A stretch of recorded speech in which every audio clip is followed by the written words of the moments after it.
ఐక్యరాజ్య సమితి భారత్పై మరొకసారి విషం చిమ్మింది.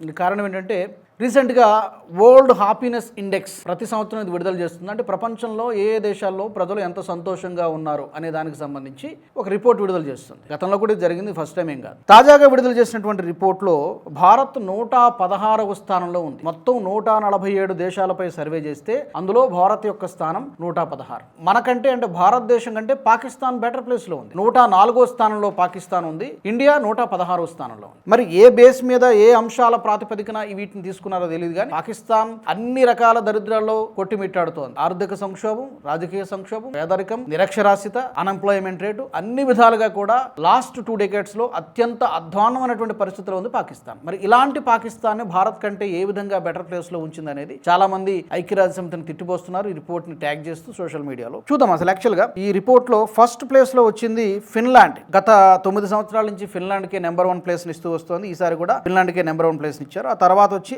ఐస్లాండ్, డెన్మార్క్, కోస్టారికా, స్వీడన్ వరుస స్థానాల్లో ఉన్నాయి. ఇరాన్తో ఒకవైపు యుద్ధం జరుగుతున్నా కూడా ఇజ్రాయెల్ కి 8వ స్థానంలో ఉంది. టాప్ 10 లో ఇజ్రాయెల్ ఉంది. అంటే ఇజ్రాయెల్లో ప్రజలు సంతోషంగానే ఉన్నారు ఒకవైపు యుద్ధం జరుగుతున్నా కూడా. ఇక మిగతా స్థానాలు చూసుకుంటే నార్వే, నెదర్లాండ్స్, లగ్జంబర్గ్, స్విట్జర్లాండ్లు. అంటే 6th ప్లేస్ లో నార్వే, 7th ప్లేస్ లో నెదర్లాండ్స్, లగ్జంబర్గ్ 9th ప్లేస్ లో, స్విట్జర్లాండ్ 10వ ప్లేస్ లో ఉంది. దేన్ని బేస్ చేసుకుని ఈ రేటింగ్స్ ఇచ్చారు అంటే జీడిపి చెప్తున్నారు, ఆర్థిక అసమానతలు, అవినీతి, అలాగే పట్టణీకరణ, వ్యక్తిగత స్వేచ్ఛ. వ్యక్తిగత స్వేచ్ఛ అంటే మనం ఈ మధ్యన చెప్పుకున్నాం మత స్వేచ్ఛ. దీనికి సంబంధించి ఈ మధ్యన అమెరికా ఒక రిపోర్ట్ విడుదల చేసింది. భారతదేశంలో ఆర్ఎస్ఎస్ పైన ఆంక్షలు వేయాలి, బీజేపీ పైన ఆంక్షలు విధించాలి, రాపై కూడా కొన్ని ఆంక్షలు విధించాలంటూ ఒక రిపోర్ట్ విడుదల చేసింది అమెరికా. సో వ్యక్తిగత స్వేచ్ఛ, ఈ అంశాలన్నింటినీ బేరీజు వేసుకొని ఈ ర్యాంకులు ఇచ్చామని చెప్పి ఐక్యరాజ్య సమితి చెబుతోంది. బట్ పర్టికులర్ గా ఈ టోటల్ రిపోర్ట్ లో హైలైట్ ఏంటంటే ఎవరికి అర్థం కానటువంటి విషయం, భారత్ కంటే పాకిస్తాన్ లో ఉన్నటువంటి ప్రజలు ఏ విధంగా సంతోషంగా ఉన్నారు. చాలాసార్లు మన వార్తల్లో చెప్పుకున్నాం, పాకిస్తాన్ లో అన్ఎంప్లాయ్మెంట్ రేటు వరస్ట్ కండిషన్ లో ఉంది. లాస్ట్ 20 years లో ఎప్పుడు లేనంత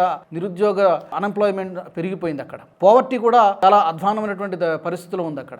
అలాగే కనీస అవసరాలు కూడా కొనుక్కోలేని దారిద్ర్య రేఖ దిగువన చాలా మంది ప్రజలు కొట్టుమిట్టాడుతున్నటువంటి పరిస్థితి పాకిస్తాన్. మరి అలాంటి పాకిస్తాన్ ని మనకంటే బెటర్ ప్లేస్ లో ఉంచి కేవలం ఇది భారతదేశాన్ని కించపరచడము, భారతదేశాన్ని తక్కువ చేసి చూపించడము, లేకపోతే హేళన చేసి చూపించడమే ఐక్యరాజ్య సమితి ఉద్దేశంగా కనబడుతుంది. దీనికి కారణం ఏంటంటే గత కొన్ని సంవత్సరాలుగా ఐక్యరాజ్య సమితిని భారత్ విమర్శిస్తూ వస్తోంది. ప్రధాని మోదీ కూడా విమర్శిస్తూ వస్తున్నారు. శాంతి నెలకొల్పేటువంటి విషయంలో, యుద్ధాలను నివారించేటువంటి విషయంలో ఐక్యరాజ్య సమితి పూర్తిగా విఫలమైంది. కాబట్టి మరొక ప్రత్యామ్నాయ వేదిక, మరొక ప్రత్యామ్నాయ అంతర్జాతీయ వేదిక కావాల్సినటువంటి అవసరం ఉందని చెప్పి భారత్ పలు సందర్భాల్లో తన గళాన్ని వినిపించింది. బహుశా దీన్ని రుచించక ఐక్యరాజ్య సమితి ఈ విధంగా పరోక్షంగా భారత్ పైన విషం జిమ్ముతోందా అనేటువంటి అనుమానాలు కలుగుతున్నాయి. మరి దీనికి సంబంధించి వరల్డ్ హ్యాపీనెస్ ఇండెక్స్ సంబంధించి మీకేమనిపిస్తుంది? మీ ఒపీనియన్స్ ని తప్పకుండా కామెంట్స్ లో పెట్టండి.